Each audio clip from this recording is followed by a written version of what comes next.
Finance manager, आप manager बन चुके हो, मिनिमम 5 ईयर की सर्विस आपकी होनी जरूरी है। यानी कि यहाँ पे जब आपको बोला जाएगा ना, तो यहाँ पे शीट बोला जाएगा, salary sheet, audit sheet, pension sheet, इस तरह से। इस पोस्ट का बेनिफिट ये है कि इसकी ड्यूटी है ना सिर्फ डे में होती है, नाइट में। वीकली ऑफ होते हैं 2 दिन, सैटरडे संडे। और ये जब तक आपका जो ये टेस्ट होता है ना, ये ऐसे नहीं कि आप गए यहाँ पे और 1 महीने की ट्रेनिंग की और हो गया। ये टेस्ट बिटवीन 3 ईयर्स होता है, 3। इस टेस्ट का आगे बताऊंगा प्रमोशन के अंदर इसका क्या इफेक्ट पड़ता है। जब आप प्रमोट होते हैं तो बहुत तगड़ा इसका इफेक्ट पड़ता है। उसके बाद क्या होता है, जब तक ये टेस्ट आप क्लियर नहीं करते हो, आपको प्रोबेशन पीरियड के अंदर रखा जाता है। 40 नंबर कम से कम यहाँ पे आपको उस एग्जाम के अंदर लेना है।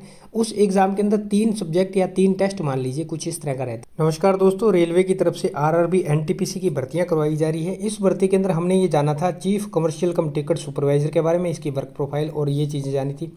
स्टेशन मास्टर का जाना, फिर गुड्स गार्ड का जाना। आज हम जानने वाले हैं जो ये जूनियर अकाउंट असिस्टेंट कम टाइपिस्ट हैं। यहाँ पे देख लीजिए लेवल 5 की जॉब है, 29,200 आपका इनिशियल पे है, C2 का मेडिकल है और यहाँ पे एज है और 1507 पोस्ट है। अच्छी जॉब है, इसके बारे में जानेंगे पूरा। Salary, promotion, facility, work, posting, exam pattern और कई सारी अन्य चीज़ें भी जानेंगे। आइए सबसे पहले यहाँ पे शुरू कर लेते हैं सिलेक्शन प्रोसेस का।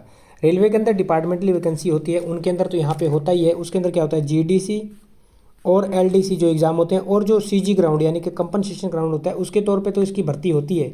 लेवल 1 के, 2 के, 3 के, 4 के, कोई भी कैंडिडेट अगर चाहे इन एग्ज़ाम को क्रैक करे, या CG ग्राउंड पे अगर उनके पेरेंट्स है किसी कारणवश वो नहीं रहे, तो उनकी जगह पे इनको लगा दिया जाता है। ये होता है, एग्ज़ाम उनको भी क्रैक करना पड़ता है, ये रहता है। उसके बाद अगर जो आरआरबी एनटीपीसी करवा रही है, यहाँ पे क्या होता है, एनटीपीसी में सबसे पहले आपका CBT 1 एग्ज़ाम होता है, CBT 1। और आपको ग्रेजुएशन चाहिए इस पोस्ट के लिए, किसी भी फील्ड के अंदर हो। CBT 1 क्वालिफाइंग नेचर का होता है। CBT 2 आप क्वालिफाई कर दीजिए, इसके ऊपर आपकी मेरिट बनती है। उसके बाद जो मेरिट, फाइनल मेरिट बनती है, उस मेरिट में और CBT 2 की जो मेरिट बनती है, उसके अंदर 8 से 10 नंबर का फ़र्क होता है। ये 10 नंबर कम होते हैं और उसके 10 नंबर ज़्यादा मिलेंगे यहाँ पे आपको। उसके बाद क्या होता है, आपका टाइपिंग टेस्ट होता है, क्योंकि आपकी जॉब टाइपिंग की है तो टाइपिंग टेस्ट होगा। टाइपिंग क्लियर करने के बाद आपको DV के लिए बुलाया जाता है। DV और मेडिकल दोनों एक साथ ही होते हैं। 2 से 3 दिन के अंदर अगर कोई वीकली ऑफ या नेशनल हॉलीडे नहीं है तो इसको निपटा दिया जाता है। एनटीपीसी की जितनी भी पोस्ट है मैं सभी में बता रहा हूँ, लगभग यही प्रोसेस आपको देखने को मिलेगा। किसी में टाइपिंग टेस्ट है, किसी के अंदर साइको टेस्ट है, ये आपको देखने को मिलेगा। किसी पोस्ट के अंदर ना टाइपिंग है ना साइको है। अगर वो पोस्ट उस चीज़ के लिए एलिजिबल है तो वो वहाँ पर वो टेस्ट तो होगा ही, ठीक है। उसके बाद क्या होता है, आपकी यहाँ पे होती है ट्रेनिंग। अब मेडिकल और DV आपका क्लियर हो गया, अब ट्रेनिंग होगी। ट्रेनिंग के यहाँ पे ना 2-3 तरीके आपको डिवीजन पे या जोन पे डिपेंड करने को मिलेगा। कई जगह आपको देखने को मिलेगा 30 दिन की ट्रेनिंग है, कई जगह 40 दिन की है, कई जगह 2 महीने की है, 60 दिन की। तो ये थोड़ा सा वेरी कर रहता है, तो इसको आप 30 to 60 डेज मान के चलिए। और एक यहाँ पे है कि ट्रेनिंग ना कई जगह आपको ZRTI यानी कि जो जोनल रेलवे का इंस्टीट्यूट है वहाँ पे भी हो सकती है। कई जगह डिवीजन रेलवे जो है, डिवीजन का जो ट्रेनिंग इंस्टीट्यूट है, ट्रेनिंग स्कूल है, वहाँ पे भी हो सकती है। और कई जगह ना आपकी ऑफिस के अंदर ड्यूटी लग जाती है, वहीं पे आपकी ट्रेनिंग हो रही है। और ट्रेनिंग के दौरान अगर यहाँ पे होती है तो आपको सिर्फ स्टाइफंड मिलता है, यानी बेसिक प्लस DA। और अगर यहाँ ऑफिस के अंदर आपकी ट्रेनिंग हो रही है, आपके सीनियर स्टाफ आपको गाइड करें कि इस तरह से आपको करना है, तो यहाँ पर आपको पूरी सैलरी मिलेगी। 30 दिन की हो, चाहे 40 की हो, चाहे 2 महीने की हो, मैक्सिमम 2 मंथ्स आप मान लीजिए, इससे कम ही रहती है। तो यहाँ पे पूरी सैलरी यानी कि जो भी भत्ते फंड वगैरह जो होते हैं वो सारे यहाँ पे मिलने वाले आपको हैं। देखिए इसके बाद क्या होता है, ये ट्रेनिंग आप करने के बाद ना एग्ज़ाम होता है। सभी जो आप देख रहे थे वैकेंसी, उनके अंदर एग्ज़ाम हो रहा था, चाहे स्टेशन मास्टर की हो, चाहे ALP की हो, चाहे टेक्नीशियन की हो, या फिर हमने जो कमर्शियल टिकट क्लर्क उनकी जाना, या फिर जो गुड्स गार्ड उनकी जाना। यहाँ का एग्ज़ाम पैटर्न थोड़ा सा अलग है। यहाँ पे एग्ज़ाम तो हो रहा है, लेकिन यहाँ पे जो एग्ज़ाम हो रहा है ना, उस एग्ज़ाम को 2 वे एग्ज़ाम बोला जाता है, ठीक है। और इस एग्ज़ाम के लिए 3 आपको चांस दिए जा रहे हैं। 3 चांस में आपको एग्ज़ाम क्रैक करना है। 40 नंबर कम से कम यहाँ पे आपको उस एग्ज़ाम के अंदर लेना है। उस एग्ज़ाम के अंदर 3 सब्जेक्ट या 3 टेस्ट मान लीजिए, कुछ इस तरह का रहता है। उसमें क्या होता है, एक तो होता है जो रेलवे के रूल होते हैं उनके बारे में आपको जानना है, क्योंकि रेलवे की नौकरी करोगे। दूसरा, आप अकाउंट की नौकरी कर रहे हो, यानी कि अकाउंट की नौकरी, तो अकाउंट का एक ऑप्शनल सब्जेक्ट होता है, उसके अंदर कई सारे सब्जेक्ट हैं, उनमें से एक आपको अकाउंट का सब्जेक्ट लेना है। तीसरा, जो बुक कीपिंग होता है उसके बारे में यहाँ पे आपको जानकारी होनी जरूरी है। तो ये जब तक आपका जो ये टेस्ट होता है ना, ये ऐसे नहीं कि आप गए यहाँ पे और 1 महीने की ट्रेनिंग की और हो गया। ये टेस्ट बिटवीन 3 ईयर्स होता है, 3 साल के अंदर कभी भी आपका ये टेस्ट हो सकता है। देखिए, अगर कोई इंस्टीट्यूट चाहे तो वो 1 महीने की ट्रेनिंग कंप्लीट करवा के हैंड टू हैंड आपका टेस्ट ले ले। अगर कोई चाहे इंस्टीट्यूट तो 2 साल भी आपका, यानी कि डिवीजन चाहे, या फिर जो आपका ऑफिस है वो चाहे, जैसे मैंने 3 जगह बताया, 4 जगह बताया, उस तरह ड्यूटी लगती है, तो वो चाहे जब भी इसको बिटवीन 3 ईयर, 3 साल के अंदर अंदर ले सकते हैं। और इस टेस्ट का आगे बताऊंगा प्रमोशन के अंदर इसका क्या इफेक्ट पड़ता है। जब आप प्रमोट होते हैं तो बहुत तगड़ा इसका इफेक्ट पड़ता है। उसके बाद क्या होता है, जब तक ये टेस्ट आप क्लियर नहीं करते हो आपको प्रोबेशन पीरियड के अंदर रखा जाता है। प्रोबेशन पीरियड 2 साल 3 साल ही होता है, तो यहाँ पे आपका 3 साल का प्रोबेशन पीरियड है। लगभग हर एक जॉब के अंदर प्रोबेशन पीरियड होता है 2 साल का, 6 महीने का, 1 साल का, 1.5, इस तरह। आप 3 साल के हो। अब आ जाती है आपकी पोस्टिंग के ऊपर बात। पोस्टिंग कहाँ होती है आपकी, या तो हेडक्वार्टर के अंदर पोस्टिंग होती है, या डीआरएम ऑफिस के अंदर पोस्टिंग होती है, वर्कशॉप के अंदर भी हो सकती है, प्रोडक्शन यूनिट के अंदर भी हो सकती है, और एक होता है टीए ऑफिस। टीए ऑफिस इसको बोल देते हैं ट्रैफिक अकाउंटेंट ऑफिस या ट्रैफिक अकाउंट ऑफिस, यहाँ पे भी आपकी हो सकती है ऑफिस में ड्यूटी। अब देखिए पोस्टिंग हो सकती है। ड्यूटी की बात कर लेते हैं। ड्यूटी सबसे पहले अगर डीआरएम ऑफिस में चाहे कोई भी पोस्ट हो उसके लिए अगर ड्यूटी लगती है तो वहाँ पे क्या होता है ना, 9 से 5:30 की ड्यूटी आपकी होती है। वीकली ऑफ होते हैं 2 दिन, सैटरडे संडे, और एनएच नेशनल हॉलीडे के दिन ऑफ होता है। तो ये चीज़ें यहाँ पे होती है। और नेशनल हॉलीडे जो होते हैं वो थोड़े से वेरी करते रहते हैं एरिया के हिसाब से। कहीं होली मनाई जा रही है, कहीं पोंगल मनाया जा रहा है, कहीं दिवाली मनाई जा रही है, कहीं ईद मनाई जा रही है। तो ये एरिया के ऊपर इंडिया में डिपेंड करता है ये वाला। 8 घंटे की लगभग यहाँ पे ड्यूटी होती है और डे की ड्यूटी होती है। ये यहाँ पे बेनिफिट है। इस पोस्ट का बेनिफिट ये है कि इसकी ड्यूटी है ना सिर्फ डे में होती है, नाइट में इस पोस्ट की कोई ड्यूटी नहीं होती है। आगे बात कर लेते हैं। अदर कहीं अगर आपकी ड्यूटी लगती है जो डीआरएम ऑफिस है उसको छोड़ के, तो अदर में क्या होता है, आपका संडे के दिन का ऑफ होता है। ऑफिशियली यहाँ पे जो है वह वर्क होता है आपका। ये ड्यूटी के बारे में बात कर ली। वर्क जान लेते हैं क्या होता है।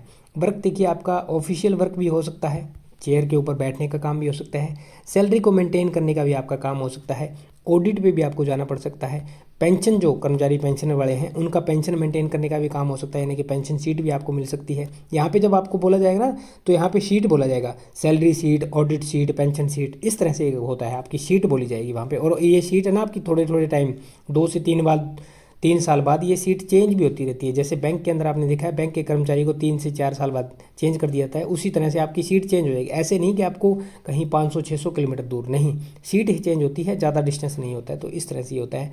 उसके बाद क्या होता है ना, कॉन्ट्रैक्टर के बिल बनाने भी आपके अंडर के अंदर आते हैं, मेडिकल के बिल बनाने आपके अंडर के अंदर आते हैं। कॉन्ट्रैक्टर की बेटिंग होती है, जो पुनरीक्षण किया जाता है ना कॉन्ट्रैक्टर का, जो भी कॉन्ट्रैक्टर आप करते हैं उस बेटिंग को भी यहाँ पे आपके अंडर के अंदर देखा जाता है। और कई सारे अन्य काम भी हो जाते हैं। कई बार क्या होता है ना, बैलेंस शीट को आपको मेंटेन करना पड़ सकता है, या फिर कई बार बैलेंस शीट को मैच करवाना पड़ सकता है। एक रिस्पॉन्सिबिलिटी वाला काम है, थोड़ी सी मेंटली टेंशन यहाँ पे या मेंटली स्ट्रेस आप मान सकते हो यहाँ पे रहती है, क्योंकि ये जो बिल वगैरह है इनको मैच करवाना, 1-1 रुपये की बिलिंग रखना, 1-1 रुपये की जानकारी रखना, कहीं कोई मिस मैच ना हो तो उसकी टेंशन हो जाती है। तो ये इसके अंदर थोड़ी सी यहाँ पे आपको मेंटली हरासमेंट तो नहीं कहेंगे, मेंटली स्ट्रेस थोड़ी सी देखने को मिल सकती है। प्रमोशन की बात कर लेते हैं। आप जाते हो 2800 ग्रेड पे के अंदर, लेवल 5 में जाते हो, जूनियर अकाउंट असिस्टेंट कम टाइपिस्ट, ये गए। अब यहाँ पे आपको 4200 ग्रेड पे के अंदर प्रमोट किया जाता है। लगभग 5 साल की यहाँ पे 3 साल की मिनिमम सर्विस की रिक्वायरमेंट होती है, मिनिमम 3 ईयर्स की यहाँ पे। और उसके बाद आप बन जाते हो ए अकाउंट असिस्टेंट बन जाते हो। ठीक है, पहले आप जूनियर थे, अब अकाउंट असिस्टेंट बन गए। लेकिन इसको बनने से पहले आपको जो मैंने 2A का टेस्ट बताया था ना, वो क्लियर करना जरूरी है। इसीलिए यहाँ पे 3 साल मिनिमम सर्विस रखी है। मैक्सिमम तो इससे कितनी भी हो सकती है। तो आप 2A का टेस्ट जो क्लियर करोगे, जो मैंने बताया जिसमें 3 सब्जेक्ट होते हैं, वो क्लियर करोगे, उसके बाद ये फॉर्म फिल कर सकते हो। और इसमें जो भी आपकी सर्विस क्राइटेरिया है, क्वालिफिकेशन क्राइटेरिया है, उसको फुलफिल करके आप यहाँ पे जा सकते हो। उसके बाद आप प्रमोट हो जाते हो 4800 यानी कि 4800 ग्रेड पे में, और ये बन जाते हो आप SSO। ये क्या होता है, ये होता है सीनियर सेक्शन ऑफिसर, ये बन जाते हो। इसके लिए भी एक टेस्ट होता है जिसको 3A टेस्ट बोला जाता है। पहले 2A टेस्ट था, ये 3A टेस्ट है। इस टेस्ट को भी आपको क्वालिफाई करना है, और इसके लिए मिनिमम सर्विस है ना, मिनिमम 5 ईयर की सर्विस आपकी होनी जरूरी है। यानी कि 3 साल ये और 2 साल की सर्विस आगे, और तो मिनिमम 5 ईयर की सर्विस कीजिए। उसके बाद यहाँ पे आप 3A का जो टेस्ट है उसको क्रैक करिए, और फिर आप जो भी डिपार्टमेंटली एग्जाम हो रहा है उसको, सॉरी, जो एग्ज़ाम आपको भरना पड़ रहा है वो कीजिए और क्रैक कीजिए। उसके बाद आप आ जाते हो ADFM। ये क्या होता है, ये आपकी गेजेटेड ऑफिसर की जॉब आ जाती है। और ये जो होती है ना पोस्ट, या तो आप एक्सपीरियंस बेस पे बन जाते हो जितनी आपकी सर्विस है सीनियरिटी लिस्ट के हिसाब से, नहीं तो जो आगे की पोस्ट और ये पोस्ट है इसके लिए आप रेलवे के जो डिपार्टमेंटल एग्जाम होते हैं ना, GDC और LDC, इनकी क्राइटेरिया को पूरा कीजिए। यानी कि जो भी क्वालिफिकेशन और सर्विस का क्राइटेरिया ये मांग रहे हैं उनको फुलफिल कीजिए और इस पोस्ट के लिए चली जाइए। ये क्या होता है, असिस्टेंट डिवीजन फाइनेंस मैनेजर, आप मैनेजर बन चुके हो। इसके नेक्स्ट जो प्रमोशन होता है वो होता है DFM डिवीजन फाइनेंस मैनेजर, और उसके बाद senior division finance, senior DFM division finance manager के तौर पे आप यहाँ पे पहुँच जाते हो। तो ये आपका नेक्स्ट प्रमोशन है। बहुत ही बड़ा प्रमोशन है। यूपीएससी वाली ये पोस्ट जो होती हैं उनके ऊपर यहाँ पे वो यूपीएससी वाले कैंडिडेट बैठते हैं। यहाँ तक कोई मिनिमम में पहुँचता है। डिपार्टमेंटली अगर आप जल्दी जल्दी प्रमोट हो जा रहे हो, डिपार्टमेंटली एग्जाम क्रैक कर रहे हो, तो आपके लिए बहुत अच्छी बात है, आप जल्दी पहुँच सकते हो। सैलरी की बात कर लेते हैं। डिटेल में सैलरी एक अलग सी वीडियो बना दूंगा। यहाँ पे आप मान के चलिए मिनिमम 40,000 आपके इन हैंड सैलरी यहाँ पे आने वाली है। इन हैंड सैलरी की बात करूँ, ग्रोस आपकी 50,000 प्लस यहाँ पे बनने वाली है। लीव के बारे में बात करें, छुट्टी आपको किस तरह से मिलती है, यहाँ पे एक प्लेलिस्ट मिलेगी, उसके अंदर आना आप देखना लीव के बारे में, चिल्ड्रन एजुकेशन अलाउंस के बारे में, बोनस के बारे में, डीए 50% होने के बाद में क्या क्या मिलता है, जो नई पेंशन स्कीम आई है यूपीएस उसके अंदर। तो एंड स्क्रीन पे इसमें सारी कुछ जानकारी डिटेल में बताई गई, उसको आप एक बार जा करके देख लेना। अब बात कर लेते हैं फैसिलिटी की क्या होती है। रेलवे के अंदर लगभग हर एक कर्मचारी को फैसिलिटी सेम मिलती है। तो जो क्वार्टर की फैसिलिटी है उसके अंदर वेरिएशन आता है, और जो पास की फैसिलिटी है उसके अंदर वेरिएशन आता है। क्वार्टर थोड़ा सा जब आपका लेवल कम होता है तो कम लेवल का क्वार्टर मिलता है। पास जब आपका लेवल कम होता है तो स्लीपर का, एसी का, इसके अंदर वेरिएशन आता रहता है।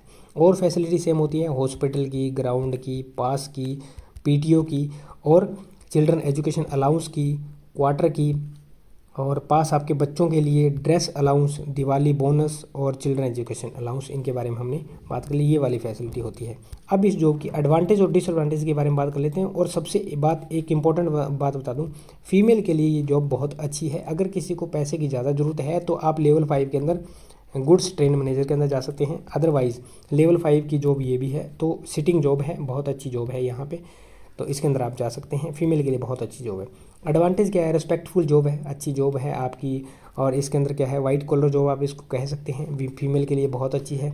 इसके साथ साथ आप थोड़ी स्टडी भी कर सकते हो, क्योंकि इसमें क्या होता है ना, एक तो क्या है, इतना ज़्यादा फिजिकली वर्क नहीं है तो स्टडी कर सकते हो। फिक्स ड्यूटी है इसके लिए, तो आप फिक्स शेड्यूल आपका बन सकता है। ओनली डे के अंदर ड्यूटी है, तो इसके कारण भी आप स्टडी कर सकते हो। ये इसके कुछ एक फ़ायदे हैं। नुकसान में क्या है, अगर इसके डिसएडवांटेज देखिए जॉब का नुकसान कुछ नहीं होता है, थोड़ा सा वर्क प्रेशर कई बार ज़्यादा होता है, कई बार मेंटली प्रेशर ज़्यादा होता है। तो इसमें क्या है, सैलरी थोड़ी सी आपको कम मिल रही है। वैसे तो 45-50 हज़ार रुपये कम नहीं है, लेकिन अब आपको ज़्यादा, जैसे आप स्टेशन मास्टर की, चलो वो तो लेवल ज़्यादा हो गया, लेकिन आप गुड्स गार्ड की देखोगे या गुड्स ट्रेन मैनेजर की, तो वो तो लाख लाख रुपए तक पहुंच जाते हैं। तो उसके मुकाबले तो यहाँ पे सैलरी कम है। उसके बाद इसमें क्या है, जॉब में आपको ट्रैवलिंग अलाउंस नहीं मिलता है, नाइट ड्यूटी अलाउंस नहीं मिलता है, नेशनल हॉलीडे अलाउंस नहीं मिलता है। कहने का भाव ये कि आपका लगता नहीं है, क्योंकि नाइट में ड्यूटी नहीं है तो अलाउंस कैसे लगेगा, नेशनल हॉलीडे को ड्यूटी नहीं लगी तो कैसे, ओवर टाइम यहाँ पे नहीं बनता है। अलर्ट रहने वाली जॉब है, हर टाइम अलर्ट रहना पड़ेगा। ये नहीं कि दिमाग कहीं घूम रहा है और आप बैलेंस शीट बना रहे हो और उसके अंदर हज़ारों रुपए का इधर उधर हो गया तो फिर पंगा हो जाएगा भाई। गलती की कोई गुंजाइश नहीं है, मिनिमम गलती या फिर जीरो गलती के साथ आपको इस जॉब को करना पड़ेगा। तो ये जानकारी हमने लेने की कोशिश की। आप बताना कि आपको यह वीडियो कैसी लगी, कमेंट सेक्शन में कमेंट जरूर करना। उम्मीद करता हूँ जानकारी समझ पाए होंगे।